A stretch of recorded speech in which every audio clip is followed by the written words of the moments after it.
Hey everyone, it's JT. Welcome back to another episode of Executive Insider. This is the show where we get to tap executives from around the globe on some of the hottest topics going on today.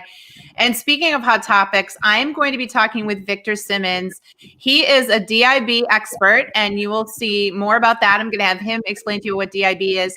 But he wrote this incredible article for us at Work It Daily, the 4 ways organizations can ensure underrepresented employees can bring their whole selves to work. And this is obviously, a follow-up to what we're seeing right now. So much disruption in terms of this and this idea of diversity and inclusion, and really just taking all of that to the next level in the workplace. So this was an incredibly thoughtful piece that got a lot of attention on our site. So of course, we're lucky enough to have Victor come on and answer some questions in follow-up to it. So be sure to grab the link to this article in the bio, but I don't want to waste any more time. I want to get him up on the screen here because as you'll see, folks, without even trying, we matched today. Right, Victor?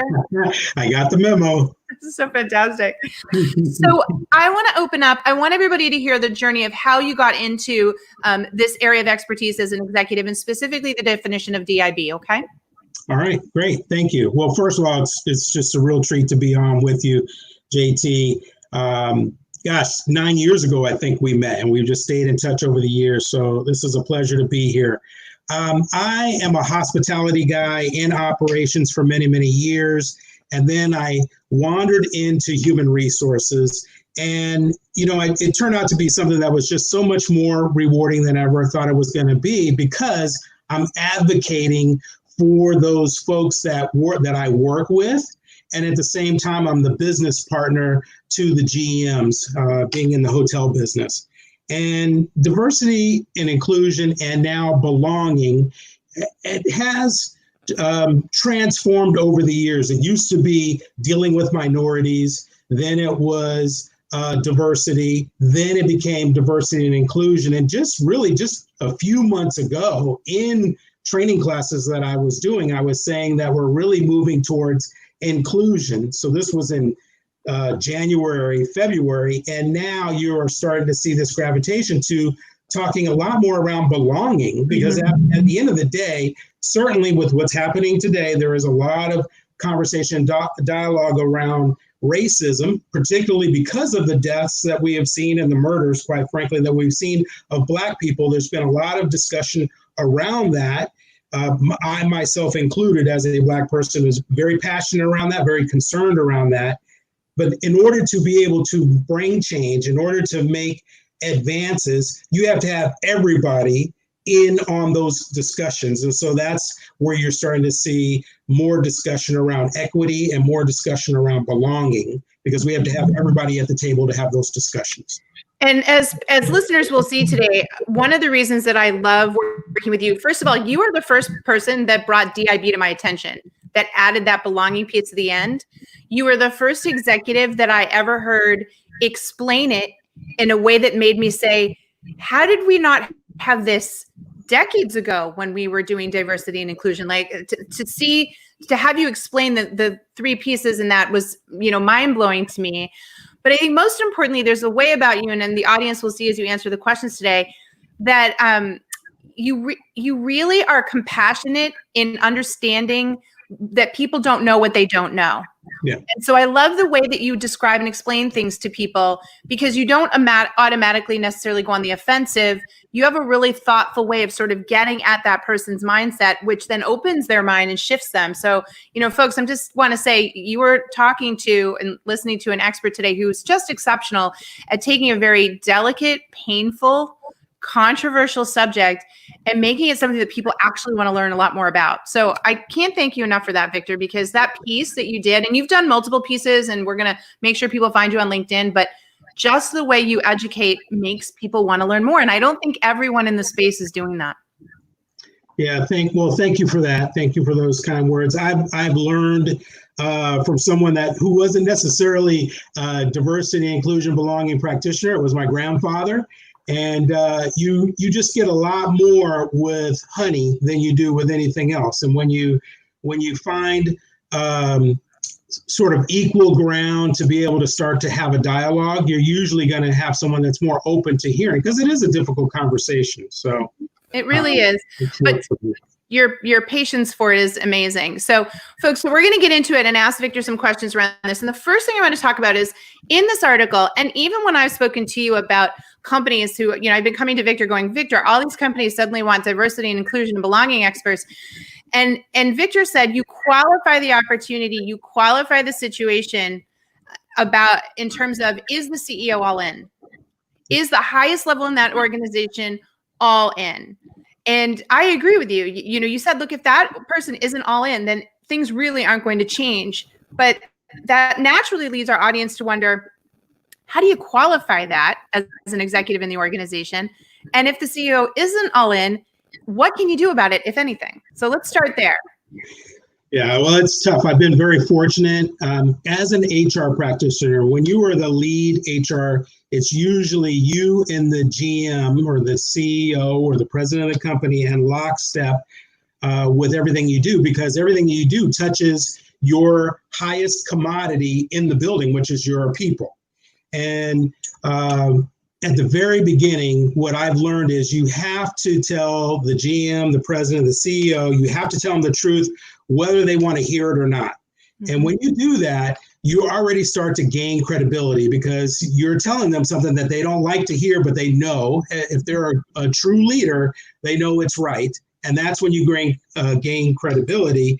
And when you do that, now that you have their attention, you got to hit them right between the eyes with the facts. So if we're talking about anti-racism and those efforts, you got to tell them what's going on with the people. What are they saying in your organization right now? And if you're a good HR practitioner, a good DIB practitioner, you have your ear to the ground and you know what's being said, and you have to tell them, hey, this is a problem because this is what's happening.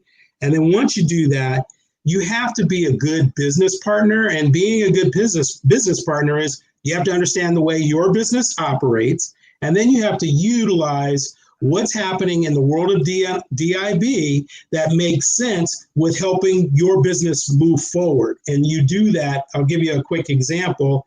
When I was with Wyndham Hotels and Resorts, we brought in Nielsen Company. They do those Nielsen ratings and they do the billboard charts. Well, they do a lot of data around a number of groups of people in our country.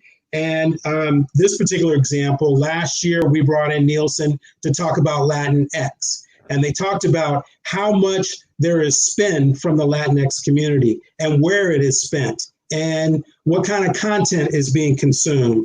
And because this is a hospitality company, they also gave us information on what kind of brands they go to, what tiers, what level of hotel brands do they go to. And one particular data point was that out of all indexes, Latin women, they over-index anybody else in terms of being an entrepreneur. And when you're the largest franchise hospitality company, that not only gets your CEO's attention, it gets your chief development officer's attention. Those type of information gets your chief marketing officer's attention. So they're starting to learn, hey, there's something here that I could utilize. So when you get that and you got their attention, now you can build a business case with a number of metrics that we'll talk about of how you can save money, how you can make money, and how you can increase your profits. When you start adding up talent, retention, and all of those things, you'll be able to make a good business case. And that's what you've always done so well, is make the business case, which a lot of people say you shouldn't have to make the business case. It's just the right thing to do. But it's not going to happen until you make the business case. What do you say to those people when they're like, no, they should just do it not because it's good for business? What's your response in that situation? The first thing that comes to my mind is when this happened, you saw a number of companies rush to say, those things that happen out there are terrible, and we stand with you, hashtag Black Lives Matter. Mm-hmm. Or those are platitudes, and those are the right things to say. But how do we make change? Because certainly what you started seeing on social media was great. What are your department heads? What does that look like? What are your your top leaders, what does that look like? Because if you believe in Black Lives Matters, how many do you have on your board of directors? How many Black folks are on your board of directors? So you got it.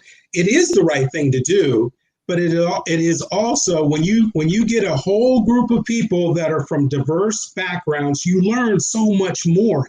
You gain so much more. There's so much innovation that comes out of being able to not just hear from just this one voice, but if you hear from multiple voices, that's where innovation happens. Mm-hmm. And that's when you make the difference in business is innovation. And you get that through multiple viewpoints.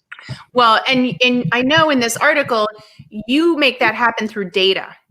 So let's talk about the collection of data and what kinds of data you think people should be collecting to make that business case to actually make this change happen. Yeah, absolutely. Great question. You need to be able to build a roadmap that makes sense.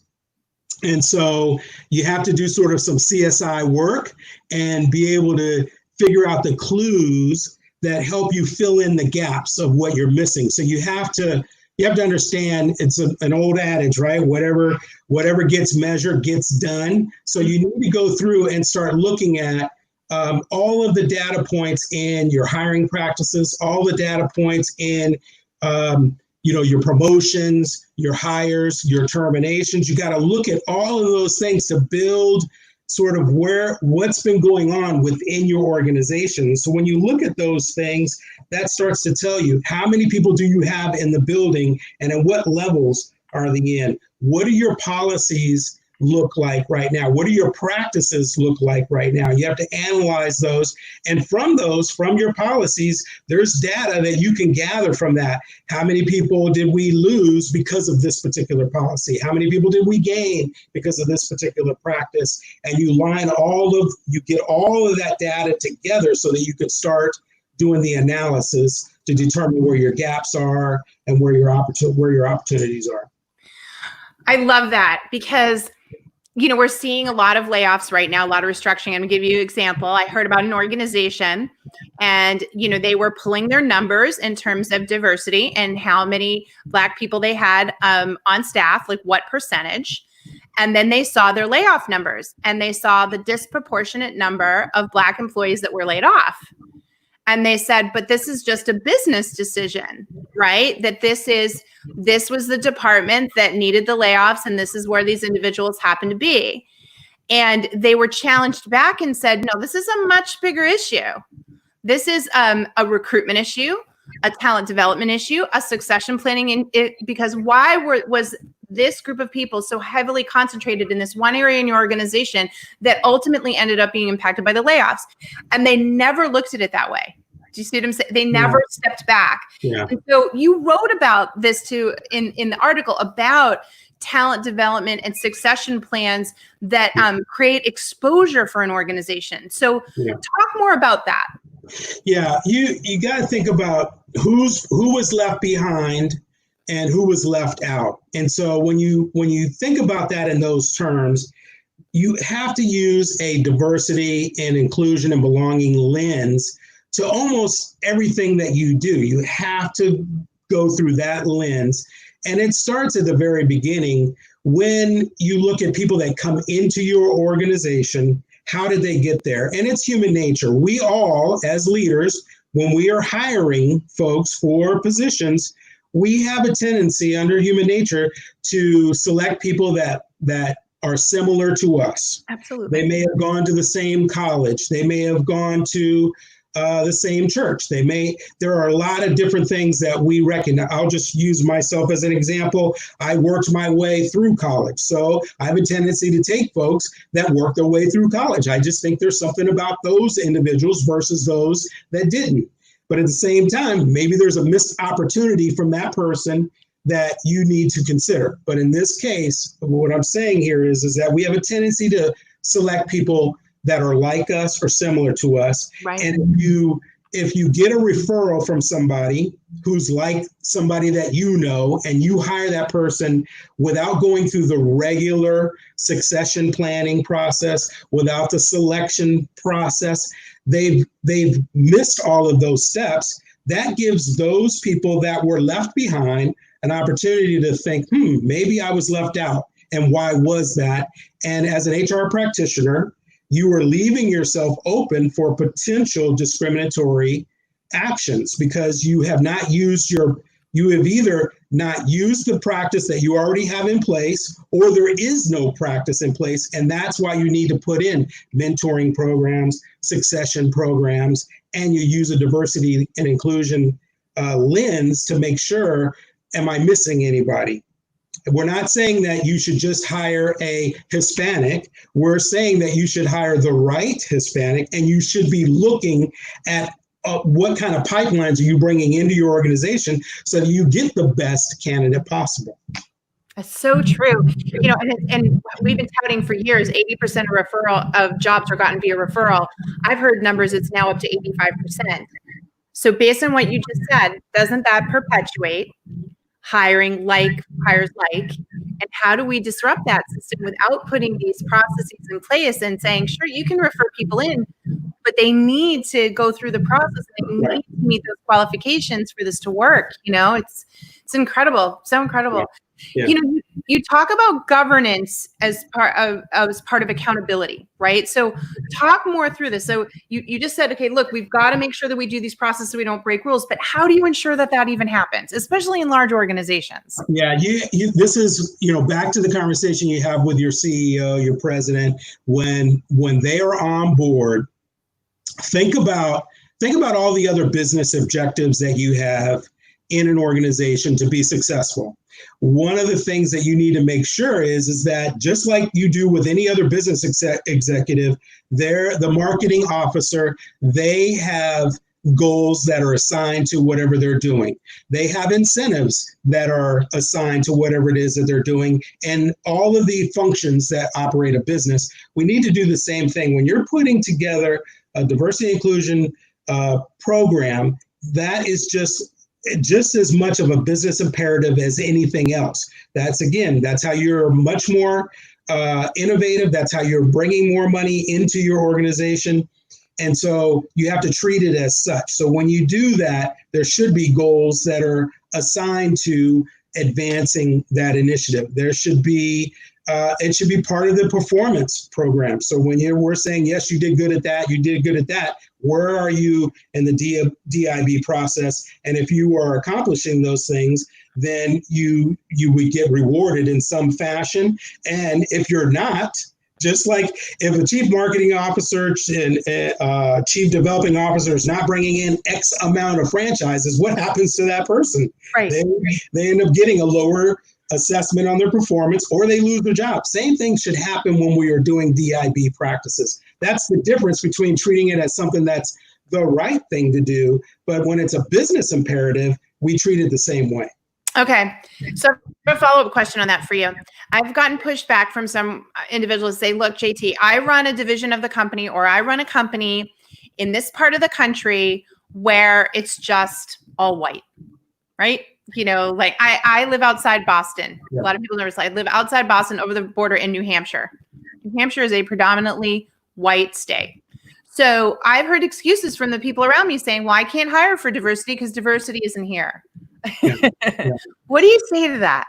Well, look at where we are today. Just think about COVID and how many meetings have we had since COVID started around the world through video. So if you can't find somebody at a historically Black college, if you can't build a partnership with HACER, which empowers Hispanics, and you can't have a 30-minute conference over video about how can I work with you to be able to build a pipeline, then again, you're not doing your job very well. So it is possible. We hire people internationally. We certainly can do that domestically as well. And there are countless partnerships that you can form, countless universities that you can go to. Here in New Jersey, it's not a historically Black college.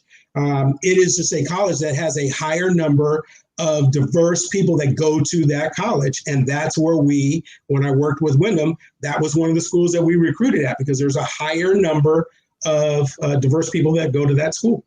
Yeah, So true. We got to push back. Folks, we're talking to Victor Simmons. He's a diversity, inclusion, and belonging executive, DIB. Fantastic. Wrote this really interesting and powerful article on the ways that organizations today can really make sure that their underrepresented employees are feeling more included and certainly can bring their entire selves to work. Please make sure you check this article out because it is so good. Victor, we're going to take some questions from the audience. I'm going to kick it off with this one from Amy George. She says, I'm sorry if I missed this, but Victor, please define the difference between inclusion and belonging. You did explain it in the very beginning, but Amy, I still wanted to take you through. Give them the analogy of diversity, inclusion, and belonging that you've used in the past to help people understand, because I love that. Well, okay, diversity is, I guess a good analogy is where you try to invite as many people as possible from a variety of locations. You invite them into a party. So that could be diversity in one regard. Inclusion is where you ask someone that's different than you, hey, why don't you come out with me on the dance floor? I'm a salsa dancer. So we'll say I invited somebody else that I don't normally dance with. I asked them to come out and dance with me. Belonging, and where we're really making the difference is now I've asked this person, well, I'm going to do a salsa dance party, but instead of me planning it this time, I want you to plan it. And I want you to do the invitation list using the lens and of the things that we've talked about today. Using that lens, I want you to plan it, and I want you to reap the rewards from that. Yeah. Tell me some practical examples of how you've implemented belonging in organizations, or even some that you've seen that you really admire. Well, a couple of, and I'm getting a lot of questions from, because this is a hot topic, HR practitioners, for example, or individuals who are being called upon to be asked to join diversity committees. And that would be something that you definitely would want to have in place, depending on the size of your organization, is a diversity council, which would be a variety of people that would sit around and have conversations about privilege and microaggressions and all of these terms that we're starting to hear about, and what are we going to do about it. In larger organizations, you would have what we call business resource groups or employee resource groups, which are based on various identities of people that you have within your organization, along with their allies. And that is a good start to where you start to get ideas from them to help, again, to be able to help you drive your business forward. There was a company, I think it's Walgreens, that took their LGBTQ business resource group when they shut down, I think it was CVS, where they shut down one of their stores to remodel. And when they reopened, based on the work they did new Hallmark cards that were specific to that community. And prior to them shutting down, the sales were just sort of meh in their sales. But once they had that were Hallmark cards that were based on the LGBTQ community, all of a sudden their sales went up. And from that, they started doing that with other identities. So when you use BRGs and ERGs to help you move forward, that's an opportunity where you start making the difference and people feel like they actually belong because their voice is being heard. Well, and you get better solutions too, don't you? Absolutely. It's just so simple. Yeah, it's crazy to me. It's like, I remember years ago, them putting together a committee on how to get more women involved, and it was an all-male committee at the company. Yeah. And it said, well, how do you know anything about that? Like, it's just crazy. So I love to see that evolution. Lisa has a great question. She said, as hiring managers, what advice can you give us to do better with diversity, inclusion, and belonging? Where do you... First thing I would do, because this is another great question, because I'm getting a number of my friends who have seen some of my social media posts and said, I didn't realize those things happened to you. How can I do better? What can I do? And the first thing I would say is go out and do some education, sit on things like this, go out and start reading books. There are a number of great books out there on being an inclusive leader. There are, quite frankly, I will say that, there are people that are not people of color that are still trying to understand and find their way. So you need to look at books that speak to that. White Fragility is one. So, forget about the title, just look what's inside and read that. And then when you come on the other end of that, you will see a difference. So educate yourself on what's going on. Educate yourself on what's happening. Why are people upset? And then from there, you can start becoming a more inclusive leader. You start using a different lens on when you're talking to. And I would just say, sit down with somebody that's different from you. I've shared this on a call previously, where you sit down from somebody that's different from you and just have a cup of coffee, and you will be surprised by the things that you learn, and you will most certainly walk away with a different perspective now, because you truly heard somebody that's different than you. Yeah, it's exciting to me that there's critical mass around this in terms of content that can be consumed, right? Yeah. There were books out there and there were discussions, but there's just a chance now to have conversations like this and articles being written and a spotlight put on it, that if you go out there and look for this stuff, you'll find a lot, and you can learn so much when you just carve out time to listen and like you said, ask questions, meet with people. I'm just seeing a lot. I'm hopeful. I hope you are, Victor, but I am hopeful that a lot of people are going, wow, I can do better at this. Yeah, when you see as many people as there are that are out in the streets, it's not just one group of people. It's the most diverse group of people that are out there calling for social justice.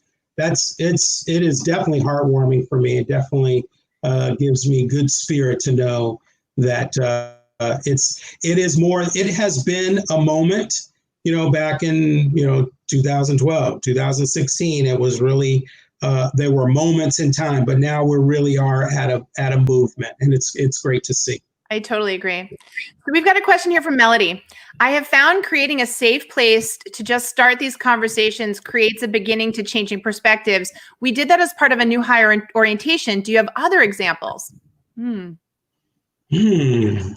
absolutely. Doing at orientation is terrific. What I have done as an HR practitioner, when I look at associate engagement programming, when you're doing things, when you're doing town halls, I have found it a great opportunity to include some sort of heritage. So in March is Women in History Month.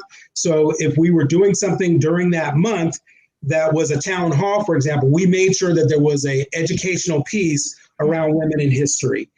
We might do a specific Women in History event. You may do for Black History Month, you would do something, but always do, when you do that, make sure that there's an educational piece. Coming up right around the corner is, I think we're in Disability Month, I think is this month, or it might have been just last month. And then coming up real soon is Hispanic Heritage, which runs mid-September through October. So there's an opportunity to do education around what's going on, and then do something that, again, is educational and celebrating that. I'll tell you one quick thing I did just a couple of years ago. I got to a new property. I had never worked with a Haitian community, but this property that I was at, largely a Haitian community. All I did was, in the cafeteria, we did Haitian Flag Day, which was we put up a bunch of Haitian flags, we played Haitian music, we had Haitian food in the cafeteria, and I still get, I no longer work there, but I still get people that come up to me saying, and finally, I was recognized. Finally, you're the only person that ever recognized us. So just something as simple as that, as often as you can, so I did that throughout the year for anything that I could think of. We did at some point, and you're not going to get them all in, and you can't do them all. You just come back around the next year and there was something that you missed, or someone came forward and said, how come you didn't do whatever? Then add that to your repertoire. Right. I think that's really it. Just getting started will lead to suggestions, as you're pointing out. That's great. Great stuff. All right. We've got another question here from Susan. Are there generational differences we should be aware of with regard to diversity, inclusion, and belonging? Absolutely. I could do. I wish we had time. There are 5 generations in the workplace right now. Right. And if you just take millennials as an example, we definitely need to talk more about this, because what I can, oh, the stories I could tell you. But if we just take a look at the millennials, for example, there is a difference from within the millennial group. We say just because anybody's young now, we're saying, oh, that's a millennial because they're young. But there's a difference between millennials within the millennial generation, and you have Gen Z now. So someone's referring to a millennial, it's really the Gen Z, which is our newest generation that's now hitting the workforce. So you could spend a session just on the different generations, how the things that happened in our world during their time period and how that affects the way they do work, which is a whole nother conversation around diversity, is how we get work done and what's different between each generation. Absolutely. Absolutely. All right. So we need another article and another 30 minutes to talk about that, because that is like mass customization of your efforts in order to move the needle, right? Like that's important. This has been phenomenal, folks. Victor Simmons, Diversity, Inclusion, Belonging Executive. Amazing article over on the Work It Daily site.